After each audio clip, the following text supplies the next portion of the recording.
Halo rekan-rekan profesional, selamat datang di YouTube channel Deka Learning. Di channel ini, rekan-rekan dapat menyaksikan konten-konten yang dapat menambah wawasan tentang project management dan pengembangan profesional.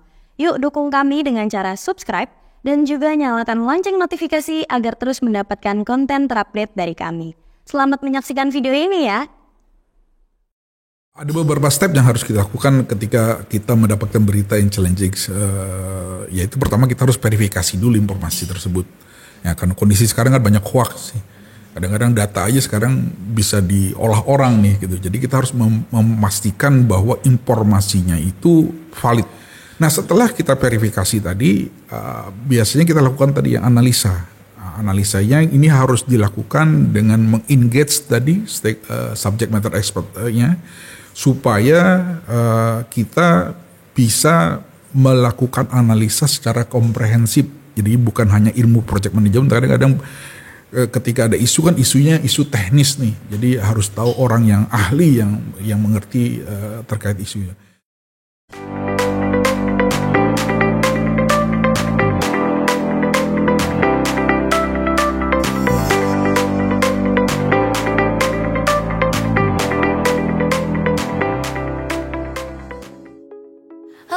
Rekan profesional, selamat datang kembali di video Dynamic Talk by Deka Learning Akaladia Group. Gimana kabarnya rekan-rekan semuanya? Semoga selalu dalam keadaan sehat ya. Perkenalkan, saya Ida Catatarasi yang akan membawakan sesi Dynamic Talk kali ini. Nah, di sesi kali ini kita akan berdiskusi mengenai topik Navigating Challenging News and Effectively Communicating with Stakeholders. Nah, sudah bersama dengan saya praktisi yang sudah lama berkecimpung di dunia project management, yaitu Bapak Muhammad Rizaluddin PMP. Langsung saja kita sapa yuk. Halo Pak Rizal, gimana kabarnya nih Pak? Halo Ida, baik, alhamdulillah Ida. Alhamdulillah sehat ya Pak ya. Terima kasih atas waktunya nih Pak sudah menyempatkan hadir untuk sharing-sharing kepada rekan-rekan profesional semuanya mengenai topik kita kali ini. Dan Pak Rizal, kita akan berdiskusi tentang situasi di mana kita perlu berkomunikasi dengan efektif dengan para stakeholder kita. Nah, kita mengenal bad news is news dan tidak akan bisa berubah dari bad news menjadi good news. Nah, menurut Pak Rizal sendiri, dari perspektif project management, bagaimana Bapak menggambarkan dampak dari bad news terhadap sebuah project dan apakah kita bisa menganggap sebuah bad news dalam project itu benar-benar fatal? Approach-nya memang tidak serta-merta langsung melompat itu fatal. Jadi kita perlu stepnya itu adalah perlu menganalisa dulu dampak dari kondisi yang tidak baik tersebut, bad news tersebut. Nah, jadi nanti setelah kita analisa kita akan bisa mengklasifikasikan ini major atau minor. Kalau major memang pasti dampaknya akan fatal.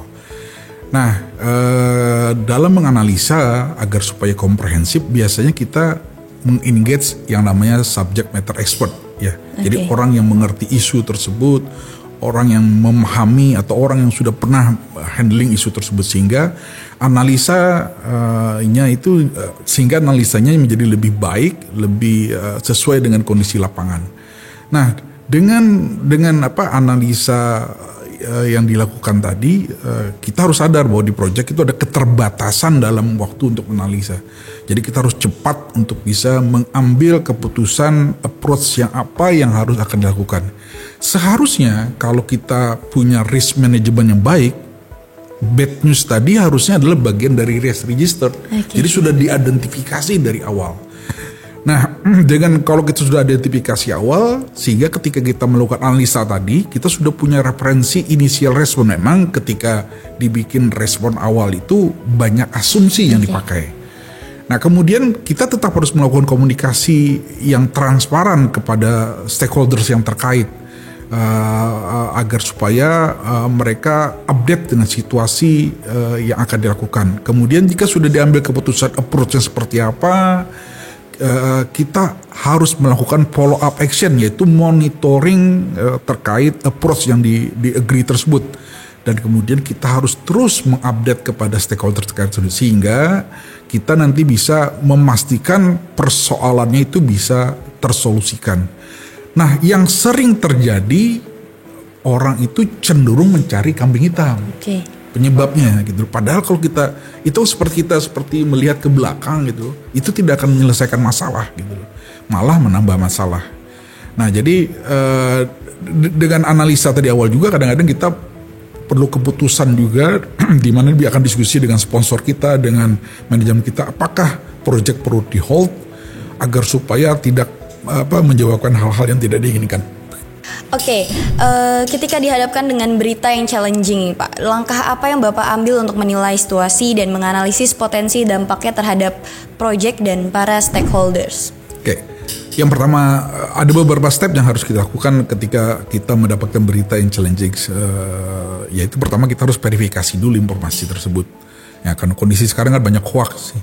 Kadang-kadang data aja sekarang bisa diolah orang nih gitu. Jadi kita harus memastikan bahwa informasinya itu valid sesuai dengan fakta di lapangan. Kadang-kadang kita harus bertanya ke beberapa orang. Ya, dulu sekali saya kalau saya mencari menuju ke suatu tempat, biasanya saya nanya ke 3 orang, satu petugas kepolisian, satu kadang-kadang kernek atau supir, satu orang lain, karena kadang-kadang orang lain tidak tahu. Sekarang sih orang sudah pakai Google kan melakukannya. Jadi kita harus verifikasi informasinya untuk memastikan itu benar. Nah setelah kita verifikasi tadi, biasanya kita lakukan tadi yang analisa. Analisanya ini harus dilakukan dengan mengengage tadi subject matter expert-nya supaya kita bisa melakukan analisa secara komprehensif. Jadi bukan hanya ilmu project management, kadang-kadang ketika ada isu kan isunya isu teknis nih. Jadi harus tahu orang yang ahli yang mengerti terkait isunya. Nah kemudian step yang berikutnya adalah kita identifikasi juga stakeholders yang terdampak terkait isu tersebut. Karena dampak ini kan kadang-kadang bisa jadi hanya terkait dengan internal atau bisa juga terkait dengan customer. Betul. Sehingga kalau kita dengan customer kita harus hati-hati memilih informasi yang akan kita berikan kepada supaya tidak terjadi kesalahpahaman dalam menangkap informasinya. Kemudian kita harus rencanakan juga respon seperti apa ya. Jadi kalau tadi kita bilang kita punya risk management, harusnya sudah respon karena kita analisa lagi. Nah ini balik lagi juga bersama dengan subject matter expert, kita menganalisanya, meresponnya untuk memastikan step yang sesuai yang dibutuhkan. Jika dibutuhkan untuk dapat approval manajemen, kita lakukan untuk bisa dapat approval. Karena kadang-kadang project manager punya keterbatasan otorisi. Nah, setelah dilakukan respon tadi, perlu follow up monitoring terkait step-step yang dia dilakukan tadi, agar supaya kita memastikan semua stakeholders yang sudah kita setujui tadi melakukan aktivitas yang diharapkan. Nah monitoring ini kita lakukan untuk bisa mengupdate kepada stakeholders terkait kondisi yang update dari recovery yang kita lakukan. Terakhir yang perlu kita lakukan adalah lesson learned dari kondisi tersebut. Tujuannya adalah lesson learn ini kita mencoba mengidentifikasi apa ada lagi nggak kondisi yang menyerupai sekarang yang akan kita lakukan ke depan. Jadi kita sudah mengantisipasi nih ke depan, tantangan ke depannya, dan coba kita update juga terkait risk manajemennya. Begitu Ida. Oke, dan sehubungan dengan ini nih Pak, menurut Bapak ada strategi efektif untuk menyampaikan berita tersebut kepada para stakeholders agar transparansi dan kepercayaan tetap terjaga walaupun dalam kondisi yang menantang? Oke, nah ini menyampaikan berita yang tidak baik kepada stakeholders, ini memang kalau informasinya nih mengenai apa dulu kan? Kalau mengenai terkait dengan related dengan resources, memang kita harus hati-hati nih. Jadi biasanya kalau terkait industri kita kadang-kadang memerlukan engagement dengan HR, legal, agar sesuai dengan prosedur dari perusahaan atau peraturan pemerintah. Nah dulu pernah saya di suatu proyek saya menyampaikan berita buruk terkait pengurangan isu karena banyak proyek yang dibatalkan, sehingga kita harus menyampaikannya. Saya menggunakan approach yang namanya dinding berifik. Jadi di kantor itu kadang-kadang ada istilah namanya dinding berbisik. Saya ngomong sesuatu, orang dengar, itu akan jadi isu. Nah, jadi saya waktu itu seolah-olah lagi diskusi dengan seseorang gitu ya. Kemudian saya menyampaikan informasi bahwa akan ada pengurangan. Nah, jadi tujuannya adalah supaya isu ini sampai kepada team members, kemudian team membersnya lebih siap untuk menerimanya. Di case yang lain saya engage dengan SR karena memang kondisinya berbeda. Jadi saya engage dengan SR, kita review kinerja mereka, kita berikan feedbacknya, kita komunikasikannya. Nah, yang diharapkan dalam kondisi seperti ini, kita harus memberikan informasi yang konsisten supaya stakeholders yang menangkap itu tidak bingung. Iya. Jadi kadang-kadang memang informasinya juga perlu disampaikan oleh manajemen kalau ini adalah keputusan dari perusahaan. Supaya tujuannya adalah tim kita tahu bahwa ini bukan keputusan dari project manager atau saya, tapi adalah ini keputusan dari manajemen, ya. Sehingga mereka bisa legowo, lebih bijak dalam menerima informasi tersebut, gitu. Oke, dan kita mengerti yang namanya berita kurang menyenangkan itu bisa membuat down mood tim nih Pak. Nah, gimana menurut Bapak cara seorang project manager mengatasi dan mengelola dampak emosional pada tim project sambil memastikan fokus yang berkelanjutan pada tujuan project sendiri? Oke. Biasanya saya akan coba grouping dulu timnya. Kan ada dua misalnya nih. Jadi ada yang terdampak positif, ada yang terdampak negatif. Betul. Nih. Betul ya. Nah, kalau yang terdampak positif biasanya kita kumpulkan, kemudian kita minta komitmen dari mereka supaya, karena dengan kondisi ada misalnya pengurangan orang gitu ya, ada effort yang lebih yang harus dilakukan. Jadi kita harus minta komitmen mereka untuk bisa melakukan extra mile ya. Dan kemudian juga minta mereka juga harus memberikan empati kepada teman yang kena dampak. Karena kalau ini agar supaya nanti kondisinya jadi lebih positif ya. Nah, kemudian bersama-sama dibikin recovery plan-nya dengan tim ya. Diidentifikasi tadi seperti apa saja pekerjaan yang dilakukan oleh tim yang terdampak negatif tadi. Kemudian kita lakukan pendekatan juga nih kepada tim yang terdampak negatif agar supaya dia mau melakukan yang namanya transfer knowledge terhadap pekerjaannya. Bagaimanapun juga kan kita harus fokus agar supaya pekerjaannya bisa selesai. Nah, karena ada beberapa pekerjaan yang harus diteruskan, jadi harus ditransfer knowledge-kan terkait dengan status pekerjaannya kepada tim yang masih tersisa. Nah, di mana pendekatannya bisa one on one, bisa secara grup, sehingga kita memberikan empati kepada mereka, tapi juga kita ingatkan, kita tetap harus profesional untuk bisa menyelesaikan tugas sampai masa kerja selesai, gitu ya. Nah, diharapkan kemudian kita juga bisa memberikan support nih kepada tim yang terdampak negatif dengan memberikan rekomendasi, memberikan informasi pekerjaan, sehingga mungkin membantu mereka melakukan transisi pekerjaan dengan cepat ya. Nah, jadi dari dua tim ini kita sama-sama mencoba mendapatkan komitmen agar supaya bersama-sama dengan kondisi yang akan kita hadapi untuk menjalankan sisa pekerjaan di project dengan baik gitu ya. Oke, menarik sekali nih diskusi kita kali ini nih Pak Rizal. Tapi sebelum kita ke pertanyaan selanjutnya, saya mau mengingatkan kepada rekan-rekan profesional, jangan lupa klik tombol subscribe, like, komen, dan share ke rekan-rekan profesional lainnya. Dan jangan lupa juga untuk menyalakan tombol lonceng notifikasi agar tidak tertinggal video terupdate dari kita. Nah, balik lagi ke pertanyaan berikutnya nih Pak. Bisa nggak Bapak berbagi contoh strategi mitigasi efektif yang dapat diterapkan ketika menghadapi berita yang kurang enak, dan bagaimana strategi ini berdampak positif pada hasil proyek? Oke, jadi ketika kita mendapatkan berita yang kurang enak, yang berimpact kepada tim membersnya kita, tadi seperti saya cerita sebelumnya, kadang-kadang kita bisa pendekatannya informal atau pendekatannya formal.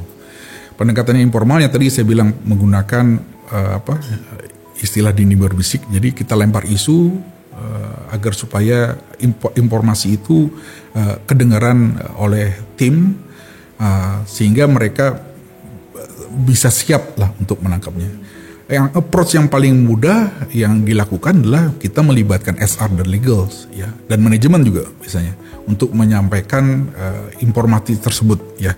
Karena kita follow aja biasanya di perusahaan-perusahaan kalau sudah ada arahan bagaimana sih pendekatan yang baik dalam melakukan proses release resourcesnya. Nah, dengan approach yang sudah di-define itu biasanya kita secara project manager kita define juga terkait timeline-nya. Nah, sebelum timeline-nya selesai, kita harapkan sudah terjadi yang namanya transisi dari tim yang terimpact dan tim yang akan stay.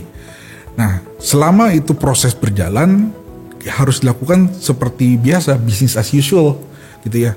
Jadi memang tidak akan ada perubahannya sampai ada final decision dari SR kita lakukan, dan biasanya SR punya mekanisme sendiri untuk menyampaikan informasi itu dengan baik. Sebagai seorang pemimpin, seorang project manager itu kadang-kadang tidak bisa menyenangkan semua orang gitu ya. Sehingga pilihannya yang bisa dilakukan oleh seorang project manager adalah dia ketika berkomunikasi harus berkomunikasi dengan baik, dengan bijak, dengan sopan, sehingga diharapkan stakeholdersnya bisa menangkap informasi dengan baik ketika disampaikan.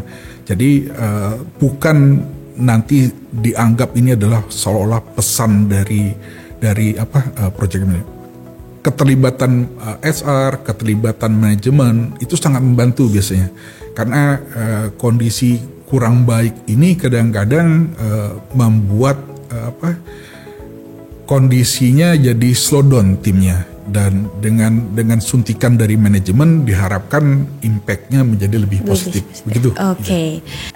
Dan kita akui bahwa dunia timur memiliki tata cara yang berbeda dengan dunia barat, dan terkadang budaya timur banyak memerlukan keluasan seseorang untuk berkomunikasi. Dan di saat yang sama sebagai seorang project manager diharapkan untuk tetap mampu berkomunikasi dengan baik di situasi apapun. Betul. Nah, menurut Bapak, gimana seorang PM dapat menyampaikan berita apapun dengan baik di dalam proyeknya? Apakah dia harus mempertimbangkan karakter setiap stakeholdernya dia dalam penyampaian berita? Oke, pemahaman karakter stakeholders oleh project manager sangat penting. Tapi selain karakter, kita juga perlu memperhatikan faktor lain, yaitu sosial budaya dan kebiasaan di lingkungan tersebut. Karena ini untuk menghindari hal-hal yang tidak diinginkan.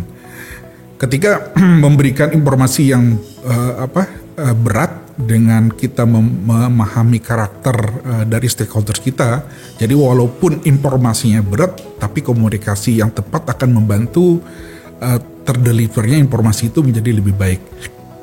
Kemudian jika dibutuhkan, kita memang harus engage dengan pihak-pihak yang lain, yaitu SR dan legal, atau kalau ini terkait dengan lingkungan di dalam project, karena kan kadang-kadang artinya dengan stakeholders eksternal, kadang-kadang kita harus berkoordinasi dengan pihak terkait. Contohnya bisa jadi kelurahan, bisa jadi dengan kepolisian, bisa jadi dengan RT RW dan sebagainya. Karena ini adalah untuk menghindari terjadinya kekacauan yang tidak diinginkan, atau kadang-kadang juga sifat-sifat emosional yang mungkin bisa ya dalam kondisi tertentu bisa terjadi gitu. Gitu. Oke. Dan pertanyaan terakhir nih Pak, menurut Bapak apa ada teknik komunikasi spesifik yang menurut Bapak efektif ketika menyampaikan berita yang menantang pada time project, dan gimana Bapak memastikan bahwa pesan tersebut diterima dan dipahami dengan baik?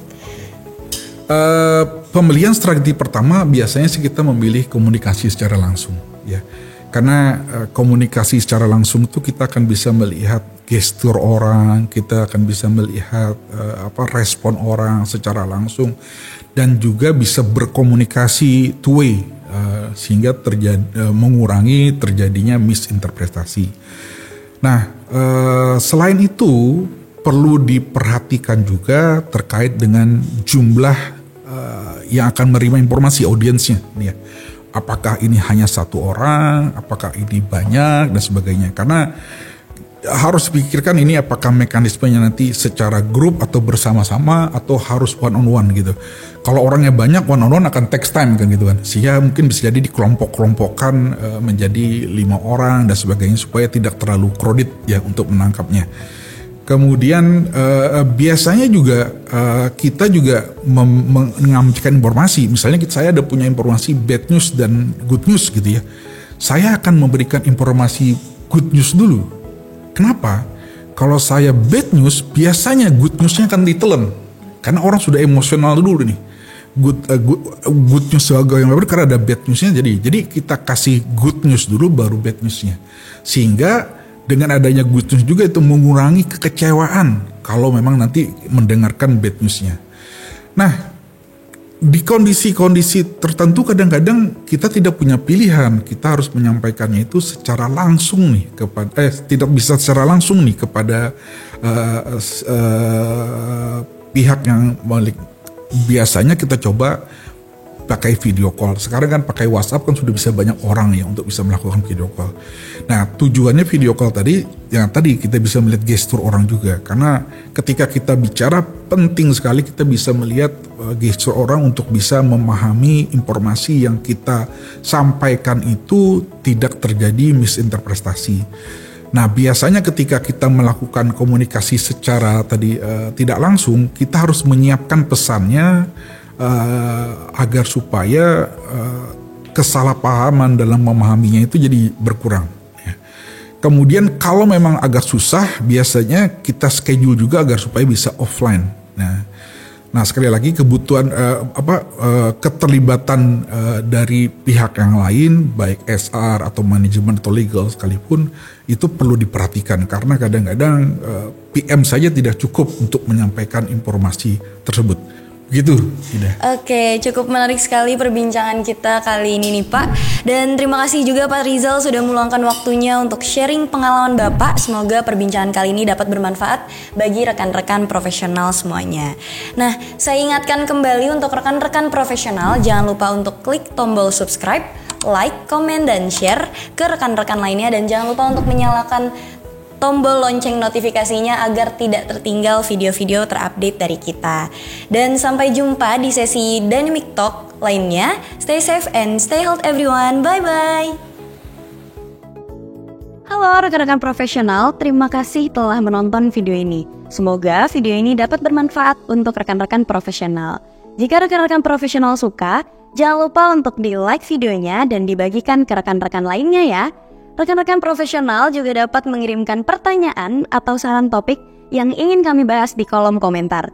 Jangan lupa untuk menyalakan lonceng notifikasi agar tidak ketinggalan update konten menarik lainnya. Sampai jumpa di video berikutnya ya.